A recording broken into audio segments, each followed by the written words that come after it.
최종 계약서에 도장도 찍기 전에 한국 K2 전차가 페루 땅에 먼저 내렸습니다. 서류보다 실물이 먼저 도착한 겁니다.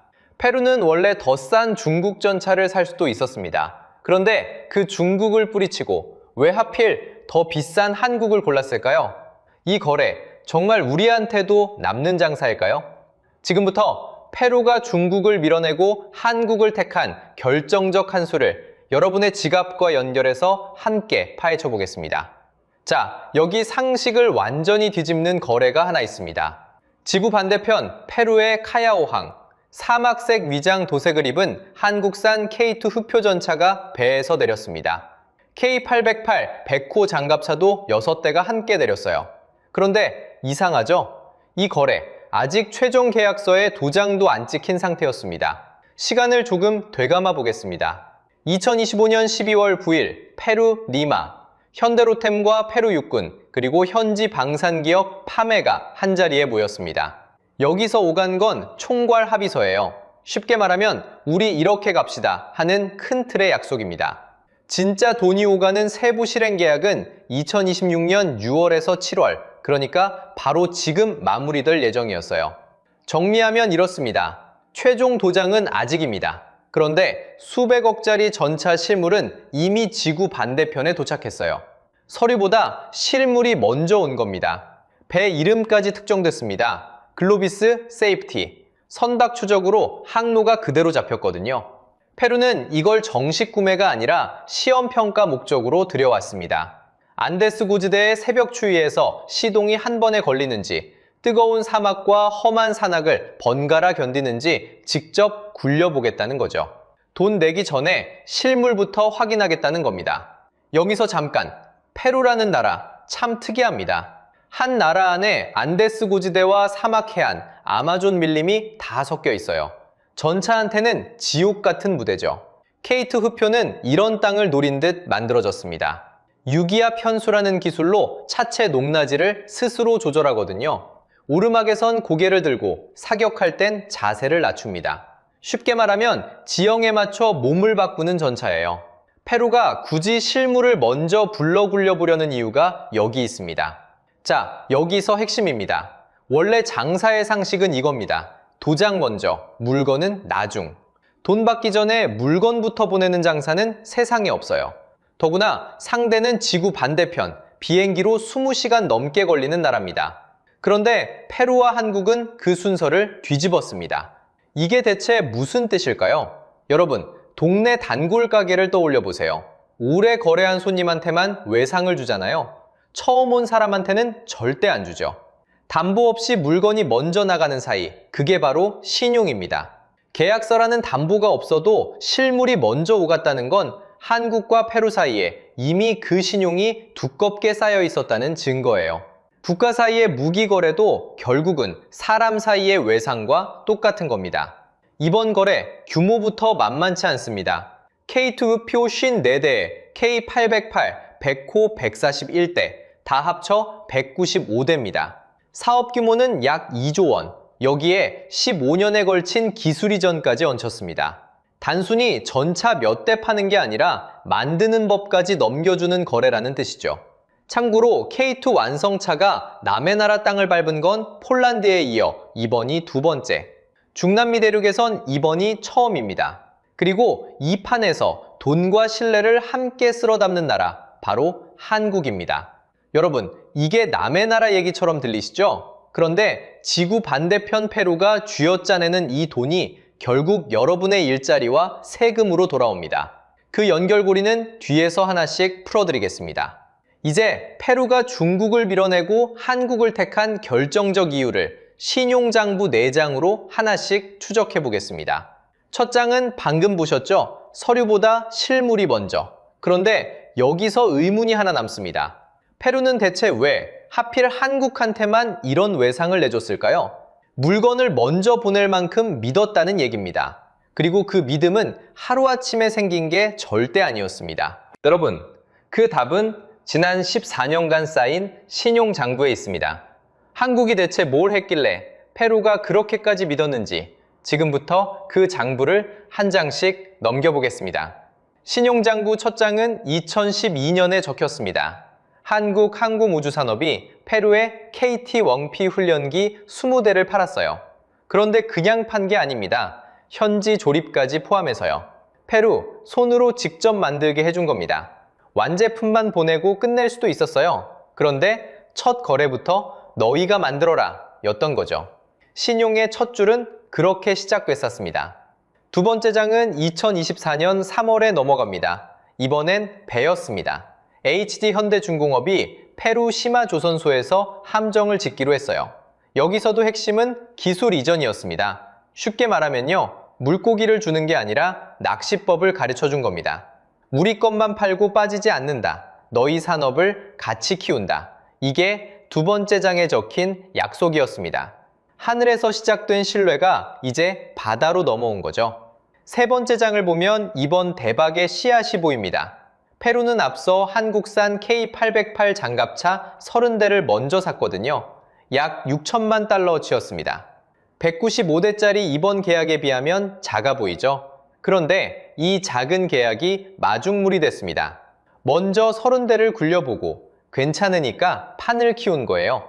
그 신뢰가 지금 195대짜리 거래로 불어난 겁니다.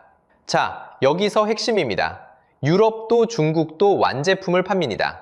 다 만든 걸 가져와서 돈만 받고 떠나요. 그런데 한국은 달랐습니다. 현지에서 만들게 해주고 기술까지 넘겨줬어요. 페루가 진짜 원한 걸 유일하게 들어준 나라였던 겁니다. 이게 페루 입장에선 얼마나 다른 얘기인지 생각해 보세요. 완제품을 사면 무기만 남습니다. 그런데 현지에서 만들면 공장이 서고 일자리가 생기고 기술이 남아요. 무기 하나 사는 게 아니라 산업 하나를 통째로 얻는 셈이죠. 그러니 페루 현지에서도 이런 말이 나옵니다. 다른 나라는 다 안 된다고 했는데 우리나라만 그걸 들어줬다고요. 이건 한국이 스스로 최고라고 우긴 게 아닙니다. 무기를 산 나라가 직접 내린 평가예요. 문제는 이런 약속은 누구나 입으로 할 수 있다는 거예요. 그런데 한국은 말이 아니라 실물로 증명했습니다. 호주를 보세요. 한국은 질롱이라는 도시에 15만 제곱미터짜리 K9 자주포 공장을 2024년 8월에 다 지었어요. 그리고 2026년 3월 바로 그 공장에서 만든 첫 호주산 자주포가 굴러나왔습니다. 일자리 약 580개가 거기서 생겼고요. 폴란드도 똑같습니다. K2 전차 210대 가운데 90대를 폴란드 땅에서 직접 만들기로 했어요. 약속을 말이 아니라 공장으로 지킨 나라, 페루가 그 장면을 다 지켜본 겁니다. 왜 이게 그렇게 중요할까요? 무기는 사고 끝나는 물건이 아니거든요. 한 번 사면 30년을 씁니다. 그래서 파는 순간보다 30년간 정비하고 부품 대주는 게 훨씬 중요해요. 게다가 무기는 전쟁이 터지기 전엔 좋은지 나쁜지 확인할 방법이 없습니다. 경제학에선 이런 걸 신뢰제라고 불러요. 써보기 전엔 오직 파는 쪽 신용만 믿고 사는 물건이라는 뜻입니다. 그리고 한번 그 나라 무기를 들이면 갈아타기가 정말 어렵습니다. 운행 한번 정하면 자동이체 다 옮기기 귀찮아서 못 바꾸잖아요. 이걸 전환비용이라고 부르는데 무기는 그 무게가 30년치 통째로 걸린 겁니다. 그러니 가장 싼 값이 아니라 30년 함께 갈 가장 믿을 정비사를 고르는 거죠. 무기 거래는 하룻밤이 아니라 결혼에 가깝습니다. 자, 이제 정리됩니다. 2012년 훈련기, 2024년 함정, 그리고 앞서 산 장갑차 30대. 이 세 장의 장부가 14년 동안 차곡차곡 쌓였어요. 그래서 페루는 계약서 도장도 찍기 전에 전차를 먼저 받아준 겁니다. 담보가 필요 없을 만큼 신용이 이미 두툼했던 거죠. 여러분이 20년 단골 가게에서 외상이 되는 것과 똑같은 원리입니다. 근데 여러분, 좀 이상하지 않나요? 세상에서 제일 싼 중국 전차를 바로 옆에 두고 페루는 왜 그걸 거들떠보지도 않았을까요? 자, 지금부터가 이 영상의 진짜 하이라이트입니다. 여기서 여러분, 상식 하나를 깨야 합니다. 싸면 팔린다. 우리 모두 그렇게 믿잖아요. 가격이면 다 이긴다고요. 방산 시장에선 그게 틀렸습니다. 페루가 고른 건 세계에서 제일 싼 전차가 아니었거든요. 중국 전차는 한국 K2보다 훨씬 쌌습니다. 그런데 페루는 그 싼 걸 버렸어요. 도대체 왜 그랬을까요? 답은 간단합니다. 중국은 신용불량이었습니다. 앞에서 신용이 적금이라고 했죠? 중국은 그 통장에 이름 한 줄을 못 올렸습니다. 세계 최저가라는 싼 이자를 내밀었는데도 말이죠. 신용불량자한테는 이자를 아무리 깎아줘도 아무도 돈을 안 빌려줍니다. 딱 그 얘기예요. 여러분도 겪어보셨을 겁니다. 은행에서 돈을 빌릴 때 이자만 싸다고 대출이 나오진 않잖아요. 은행이 진짜 보는 건 이 사람이 30년 뒤에도 갚을 능력이 있느냐, 그 신용입니다. 국가 사이 무기거래도 똑같아요.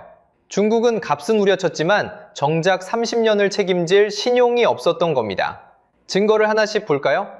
중국은 2009년에 페루 현지에서 MBT-2000이라는 전차를 시험까지 받았습니다. 여기까진 좋았어요. 그런데 결정적인 약점이 하나 있었습니다.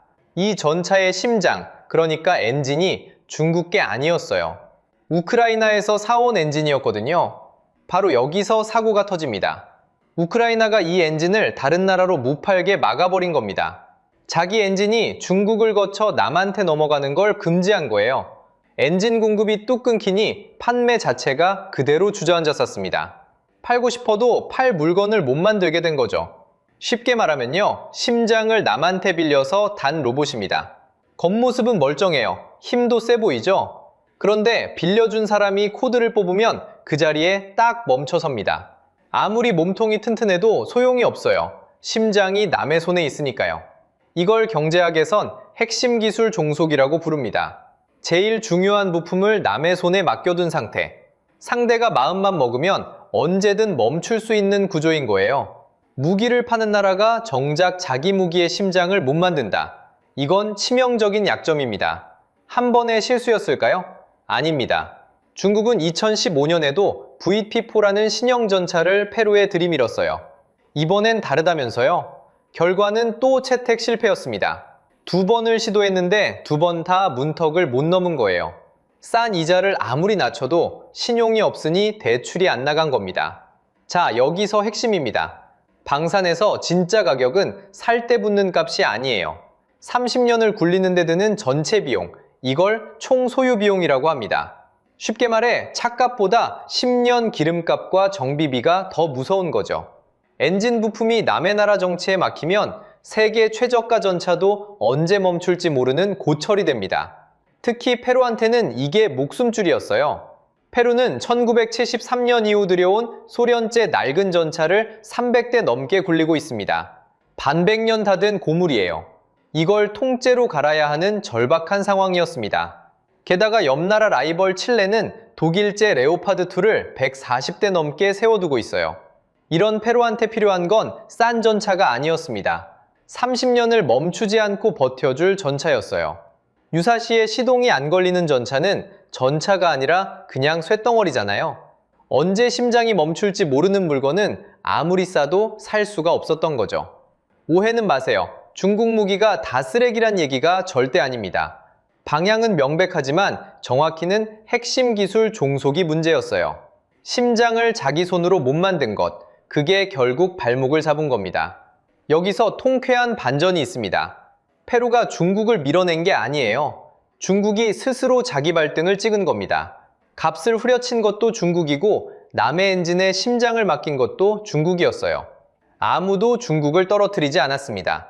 중국이 스스로 판을 엎은 거죠. 세계에서 제일 싼 전차가 세계에서 제일 큰 애물단지가 된 순간이었습니다.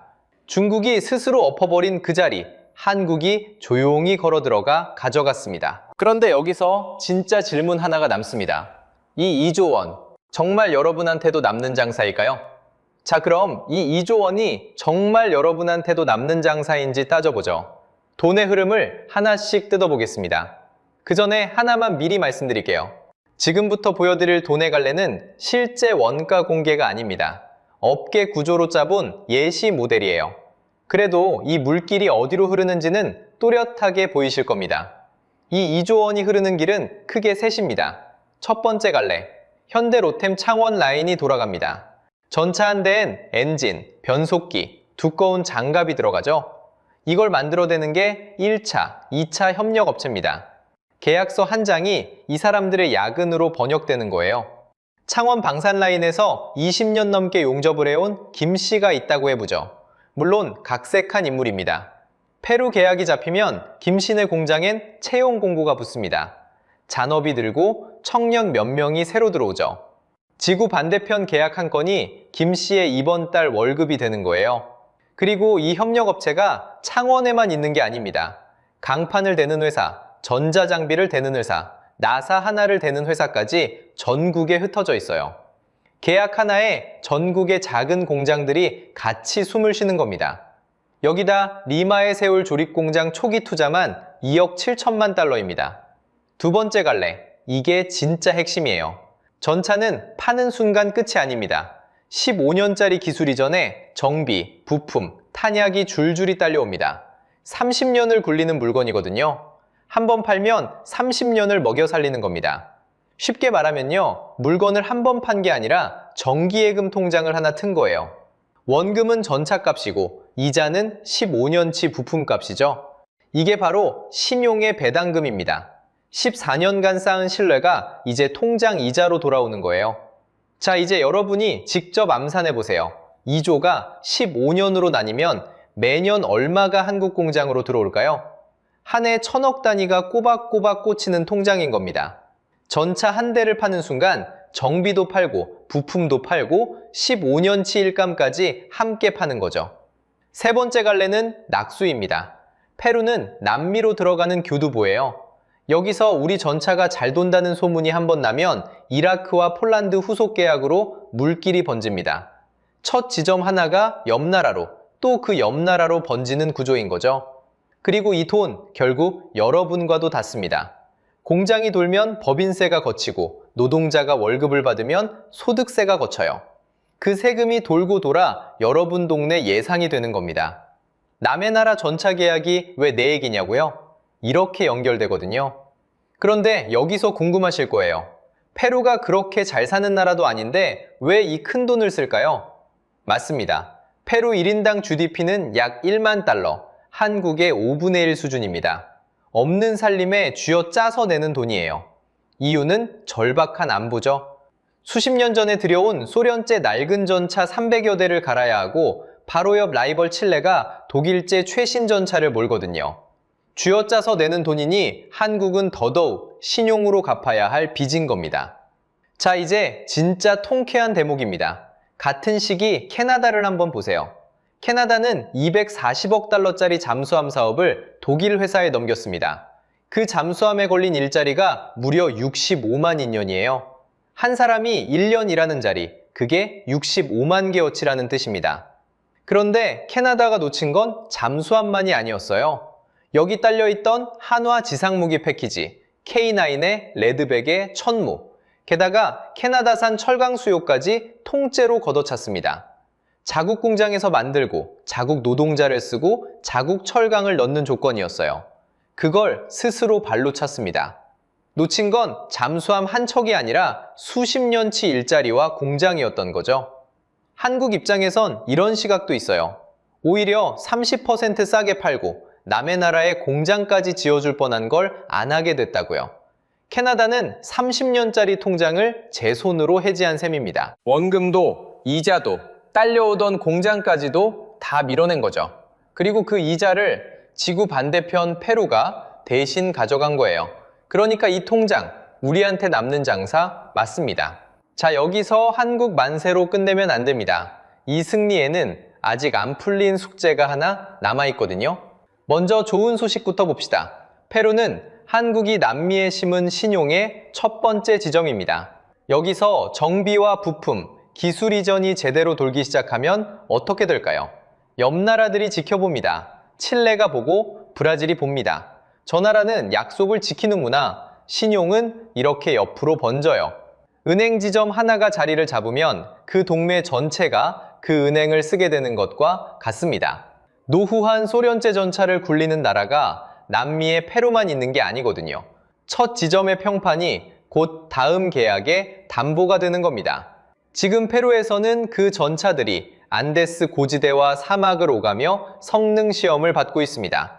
여기서 합격 도장을 받으면 그건 페루 한 나라의 서명이 아니라 남미 전체를 향한 광고가 되는 셈이에요. 그런데 여기서 냉정해져야 합니다. 신용이 만능은 아니거든요. 바로 며칠 전 캐나다에서 벌어진 일을 보세요. 2026년 7월 6일 캐나다는 240억 달러짜리 잠수함 사업의 우선 협상 상대로 독일을 골랐습니다. 한국은 밀렸어요. 하나오션은 예비 협상 상대로 이름만 남았습니다. 발표가 나오자 주가는 그날 20% 넘게 빠졌습니다. 페루에서는 담보 없이 실물부터 오갔는데 캐나다에서는 그 신용이 문 앞에서 막힌 겁니다. 왜 밀렸을까요? 여기서 벽이 하나 드러납니다. 이름하여 나토 시장 장벽입니다. 쉽게 말하면요, 동네 상가 번영회 같은 겁니다. 회원끼리만 물건을 사주는 텃세죠. 나토 회원국들은 자기들 유럽 안에서 부품과 정비가 도는 걸 먼저 챙깁니다. 신용만으로는 아직 못 넘는 벽이 남아있는 거예요. 그렇다고 겁먹을 필요는 없습니다. 숫자로 보면요, 2026년 한국 방산 수출은 약 377억 달러, 우리 돈 56조 원이 넘는 역대 최고치가 점쳐집니다. 신용이라는 자산은 분명히 쌓이고 있어요. 다만 그 자산에도 넘어야 할 벽이 있다. 이 둘을 같이 봐야 한다는 겁니다. 그럼 이 벽을 어떻게 넘을까요? 숙제는 세 가지입니다. 첫째, 페루에서 통한 현지 생산과 기술 이전이라는 신용 모델을 아예 공식으로 만드는 겁니다. 물고기가 아니라 낚시법을 준다는 그 약속을 나라 대 나라의 표준으로 붙이는 거죠. 둘째, 나토의 텃세를 뚫으려면 유럽 안에 현지 파트너를 심어야 해요. 회원증을 빌리는 겁니다. 셋째, 엔진 같은 핵심 기술을 완전히 우리 것으로 만드는 겁니다. 심장을 남에게 빌렸다가 무너진 중국, 그게 바로 우리 반면교사거든요. 방심하면 안 됩니다. 이 신용 경쟁에서 한 발 늦으면 다음 표적은 한국이 될 수도 있어요. 그건 결국 여러분 자녀 세대의 일자리 문제이기도 합니다. 자, 정리해 보겠습니다. 페루가 더 싼 중국을 버리고 더 비싼 한국을 택한 결정적 한 수. 그건 가격이 아니었습니다. 2012년부터 14년간 한 푼 한 푼 적립한 신용이었어요. 맨 처음 서류보다 실물이 먼저 왔다고 했죠? 그게 바로 그 신용의 증거였던 겁니다. 담보 없이도 물건을 먼저 보낼 만큼 한국은 믿을 수 있는 나라였던 거예요.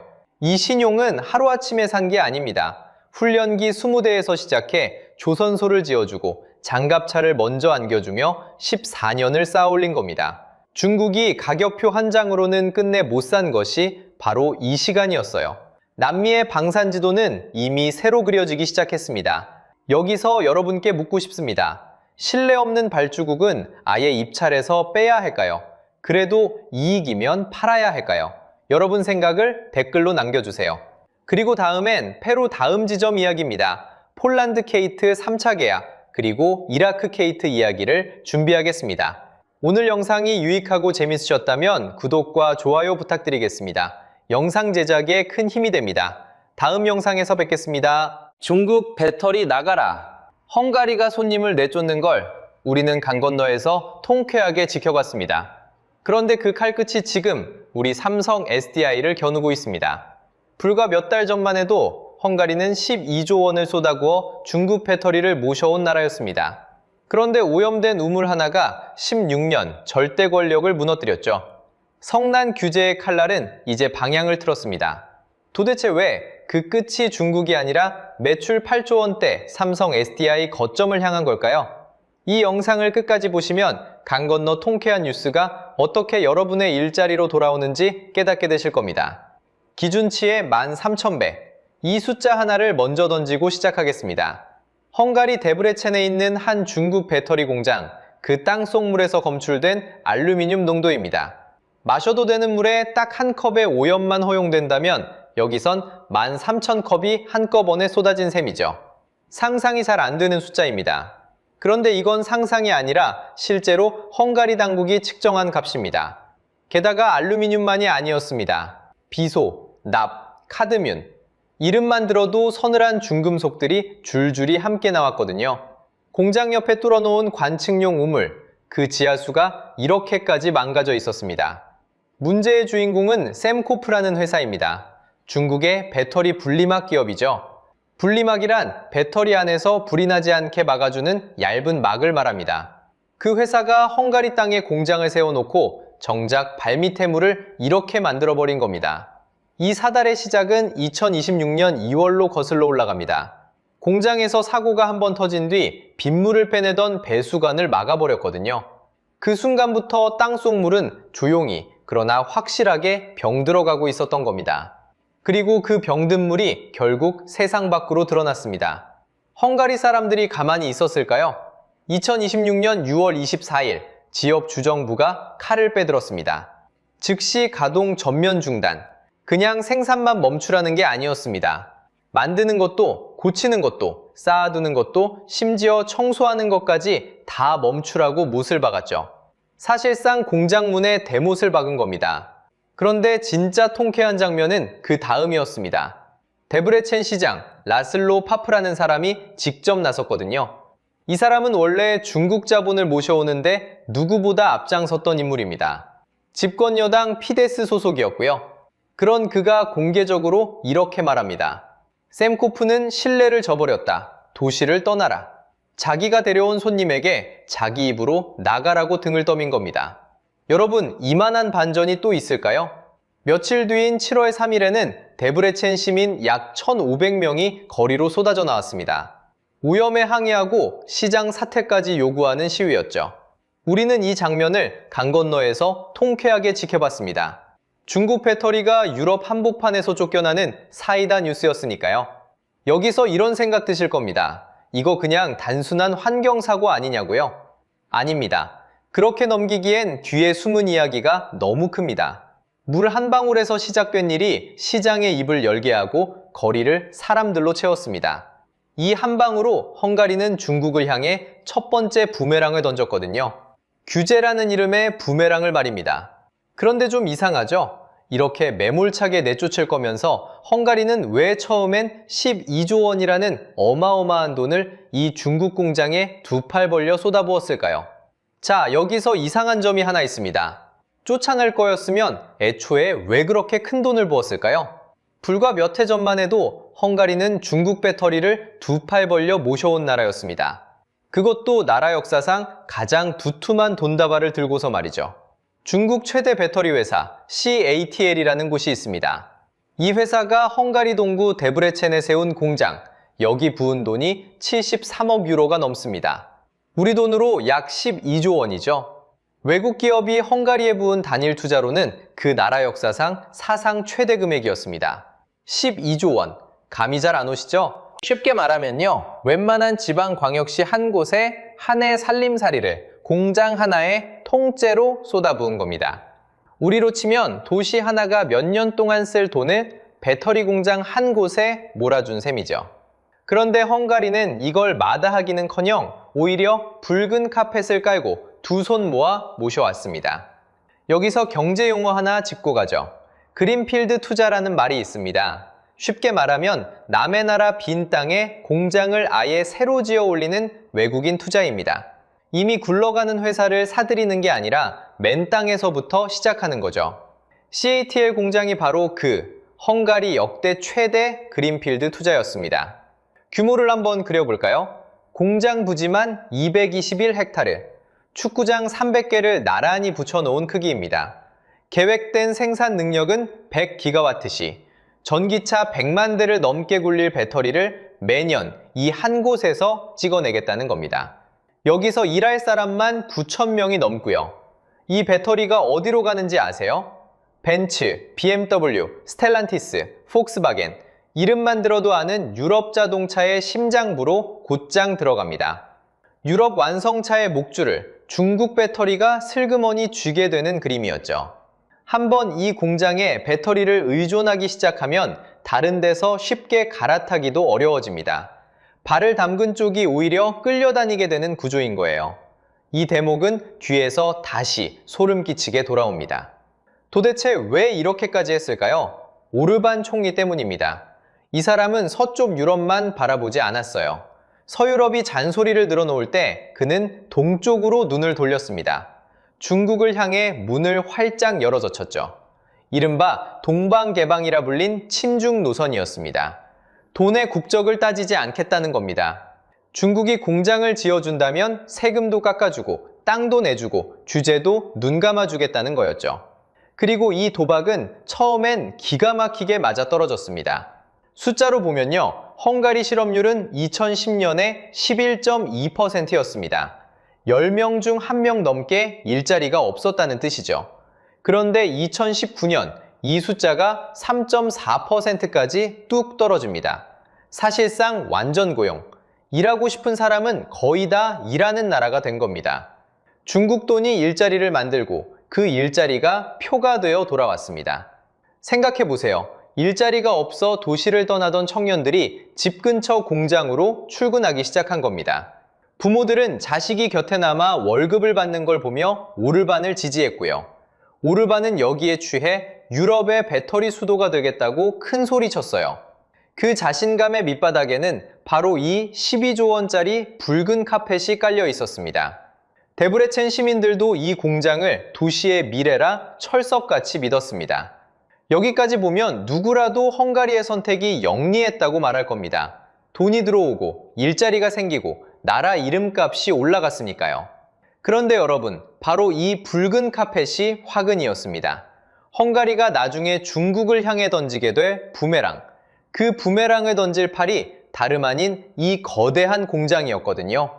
잔치는 언제나 청구서가 도착하기 전까지만 즐겁습니다. 완벽해 보였던 이 그림을 우물 하나가 산산조각냈습니다. 여러분, 잠깐 생각해 보세요. 헝가리는 원래 물이 귀한 나라입니다. 여름 가뭄이 갈수록 심해지는 땅이죠. 그런데 이 나라가 무엇을 끌어들였을까요? 하필 물을 가장 많이 먹는 배터리 공장이었습니다.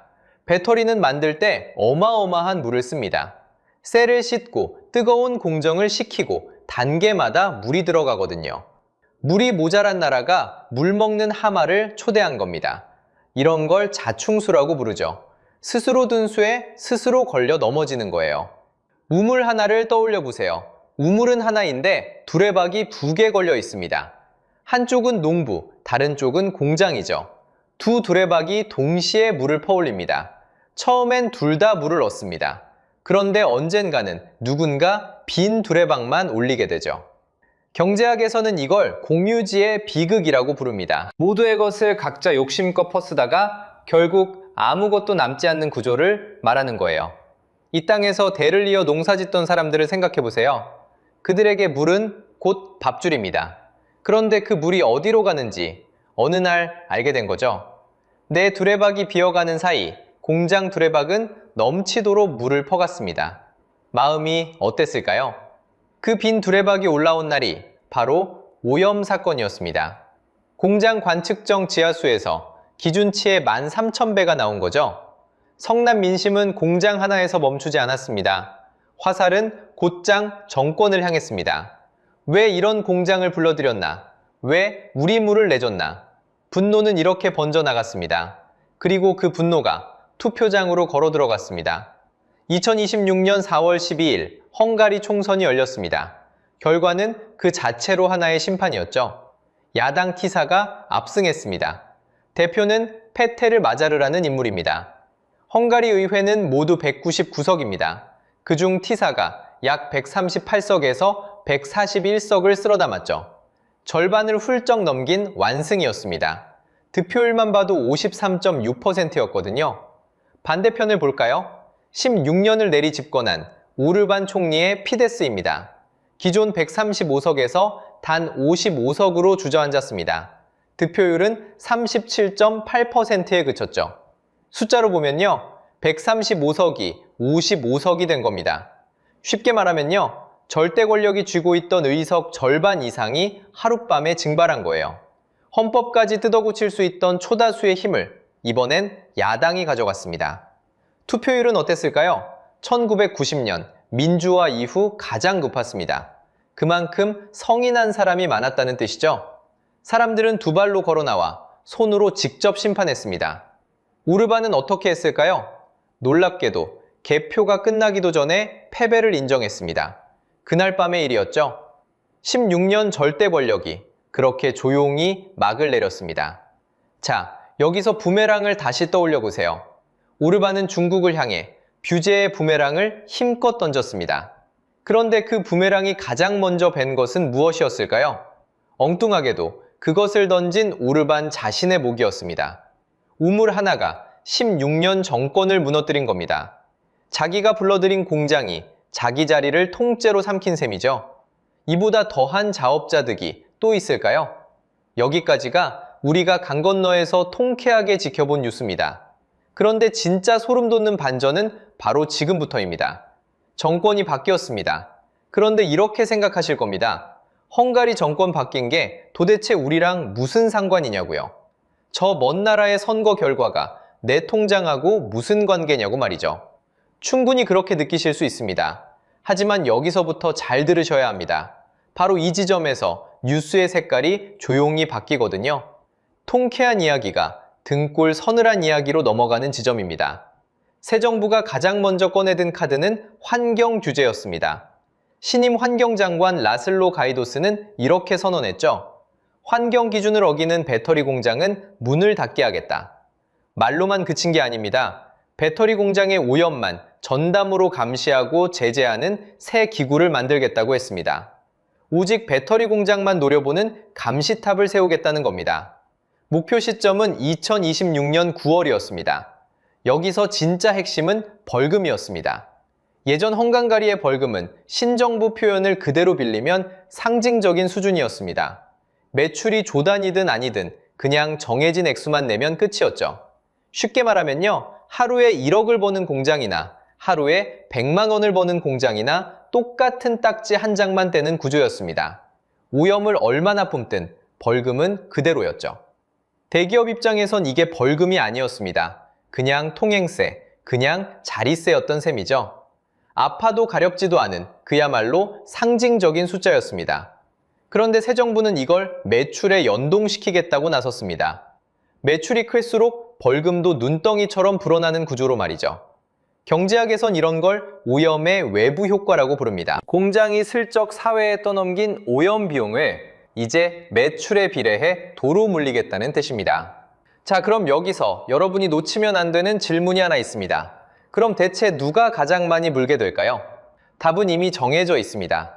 헝가리에서 매출이 가장 큰, 가장 덩치 큰 공장이죠. 충격은 벌써 숫자로 드러나고 있었습니다. 헝가리의 배터리 생산량은 2024년 12월 기준 한 해 전보다 51%나 줄었습니다. 절반 가까이가 그냥 날아간 겁니다. 10대 만들던 라인에서 5대만 굴러가는 셈이죠. 잘 나가던 유럽의 배터리 수도에 이미 찬물이 끼얹어지고 있었습니다. 규제가 본격적으로 조여지기도 전에 말이죠. 그리고 유럽 전체로 눈을 돌리면 더 서늘한 장면이 있습니다. 유럽이 중국에 맞서 직접 키우려던 회사가 있었습니다. 스웨덴의 노스볼트입니다. 유럽의 자존심이자 중국 없이도 배터리를 만들 수 있다는 증거였죠. 그런데 이 회사는 2025년 3월 파산했습니다. 남긴 빚만 80억 달러가 넘습니다. 우리 돈으로 10조 원이 넘는 규모입니다. 웬만한 지방도시 한 해 살림을 통째로 삼킬 빚이죠. 유럽이 그토록 밀어주던 자기 편 대안조차 이렇게 맥없이 무너져 내렸습니다. 자기가 낳은 자식도 못 지킨 판에 남의 나라 기업을 봐줄 이유가 있을까요? 규제의 칼날은 그래서 더 매섭게 날이 서고 있었습니다. 자, 이제 가장 중요한 반전입니다. 정신 바짝 차리고 들으셔야 합니다. 이 새로운 규제는 중국산이라고 딱지를 붙여서 걸러내는 게 아니었습니다. 다시 한번 말씀드리겠습니다. 규제는 국적을 묻지 않습니다. 어느 나라 기업이냐를 따지는 게 아니라 환경 기준을 맞췄느냐만 봅니다. 중국이든 한국이든 기준을 못 맞추면 똑같이 걸리는 겁니다. 여러분, 처음에 우리는 이걸 통쾌하게 지켜봤습니다. 중국을 내쫓는 시원한 뉴스였으니까요. 그런데 바로 이 한 문장이 강 건너 불구경을 내 집 걱정으로 바꿔놓습니다. 국적을 묻지 않는다는 그 말이 사실은 우리 기업한테도 예외가 없다는 뜻이었으니까요. 그리고 그 순간 칼날은 허공에서 천천히 커브를 그리기 시작합니다. 겨냥한 건 분명 중국이었는데 그 궤도는 이상하게도 작고 엉뚱한 곳을 향하고 있었습니다. 그리고 그 궤도의 끝에 서 있는 이름이 하필 삼성 SDI였습니다. 자, 이제 그 칼 끝에 서 있는 이름을 불러보겠습니다. 바로 우리 삼성 SDI였죠.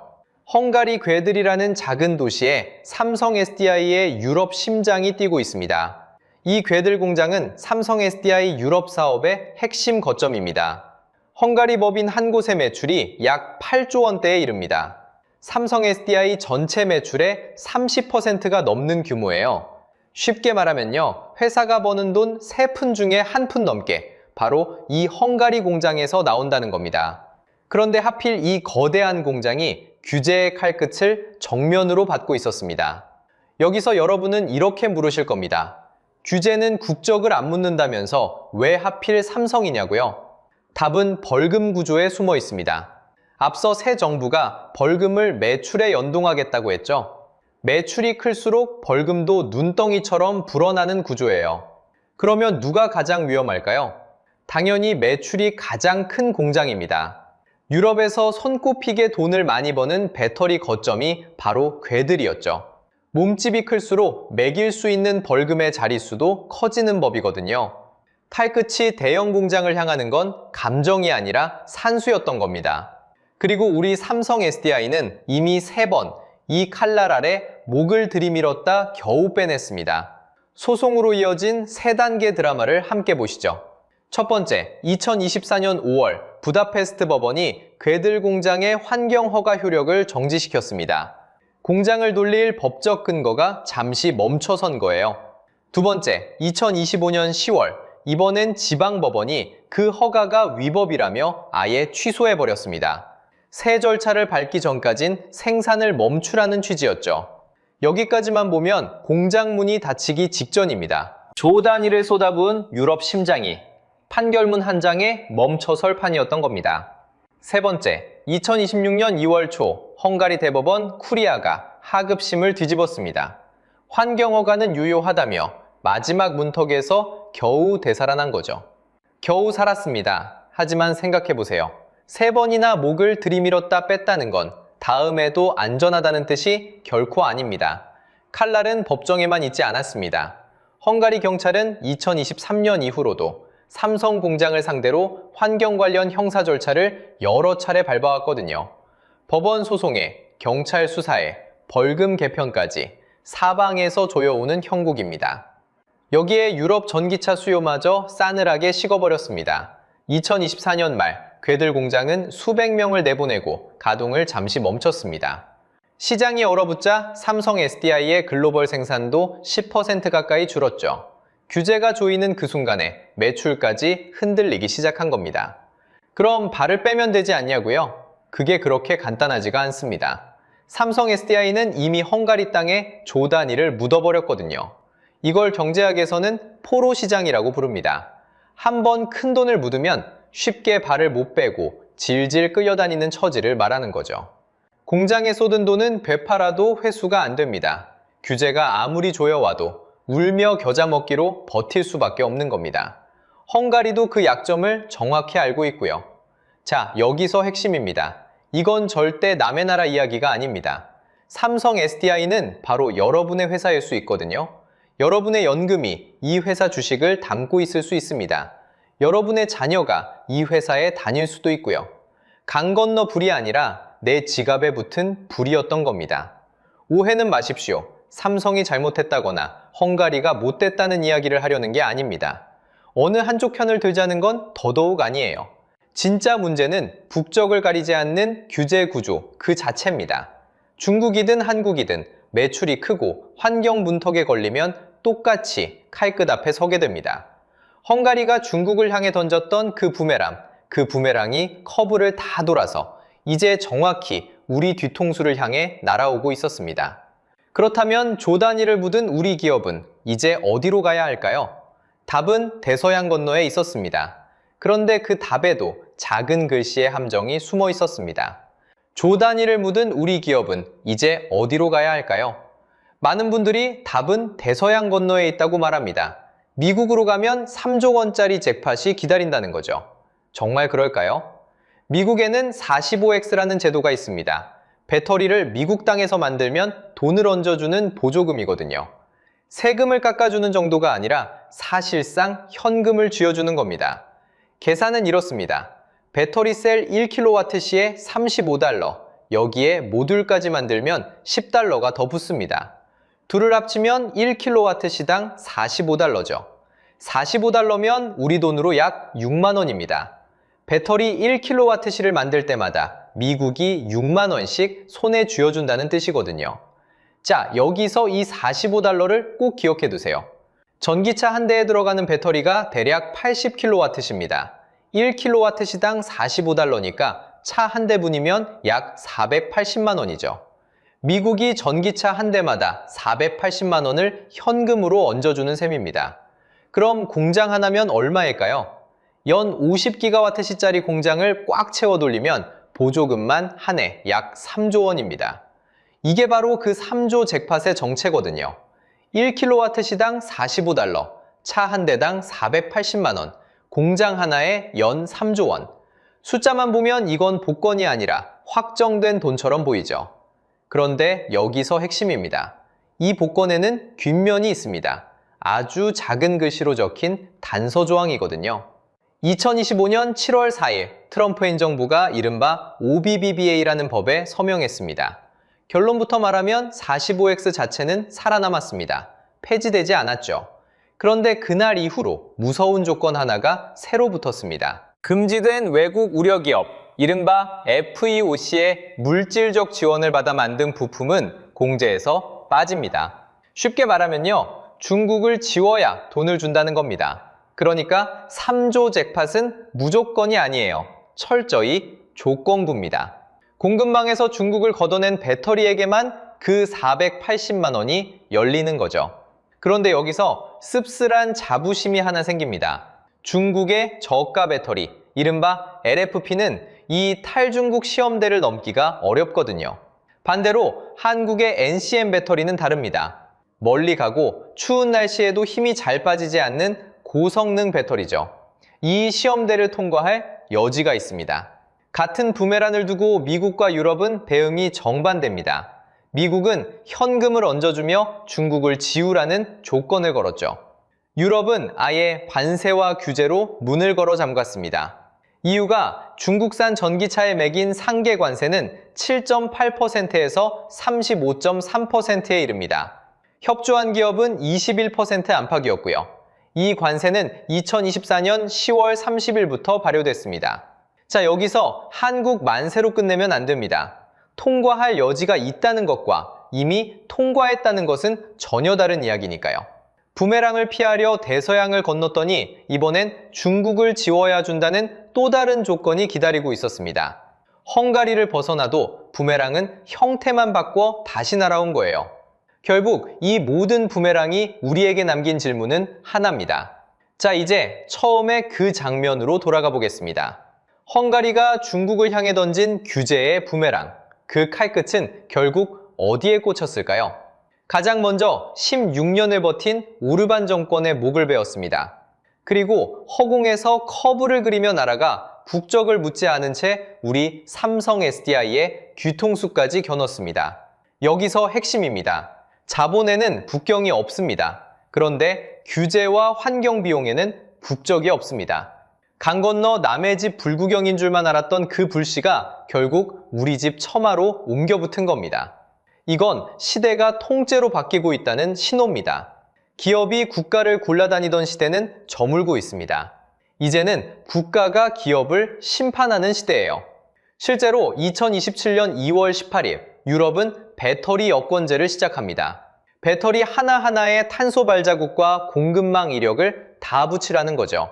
외국 보조금 규정, 이른바 FSR도 중국 기업을 겨눈 그물을 점점 넓히고 있습니다. 규제의 장벽이 갈수록 높아지는 겁니다. 여러분, 헝가리는 이미 한번 겪었습니다.